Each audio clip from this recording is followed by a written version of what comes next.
శ్రీ నారా చంద్రబాబు నాయుడు గారు, శ్రీ పవన్ కళ్యాణ్ గారు, వారి వ్రతం ఒకటే, ధర్మం బిది, వ్రతం బిది, సద్వివేకం బిది, ఆచారం బిది అని చెప్పినట్లుగా ఆదర్శనీయమైనటువంటి పథకామిగా వారు నడుస్తున్నటువంటి శుభవేళ మళ్ళీ మళ్ళీ ఈ రాష్ట్ర ప్రజలు వారికి కృతజ్ఞతలు చెప్తూ ఉంటారు.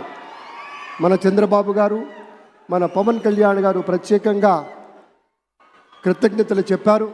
అలాగే వేదికకి కుడివైపునున్నటువంటి ప్రముఖులు అందరి దగ్గరికి కూడా పేరు పేరున వెళ్ళి పలకరిస్తున్నటువంటి శుభవేళ పద్మభూషణ్ మన megastar Chiranjeevi, megastar power star, అటు మెగాస్టార్ ఇటు పవర్ స్టార్. ఇది అరుదైనటువంటి చిత్రం.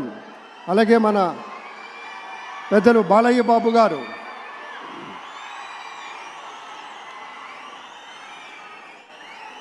సూపర్ స్టార్ తలైవర్ రజనీకాంత్ గారిని పలకరిస్తున్నారు ప్రధాని.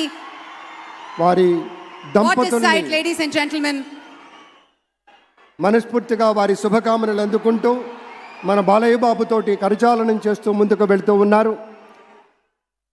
వేదిక మీద అందరినీ పేరున పలకరిస్తూ రజనీకాంత్ గారితో ప్రత్యేకంగా మాట్లాడుతూ ఉన్నారు.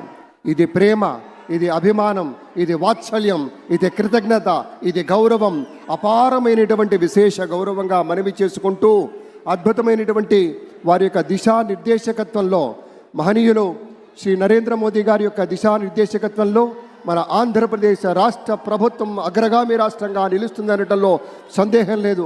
అక్కడ అమిత్ షా గారు, ఇక్కడ మన వెంకయ్య నాయుడు గారు పెద్దలు వారిని పలకరిస్తూ ఉన్నారు.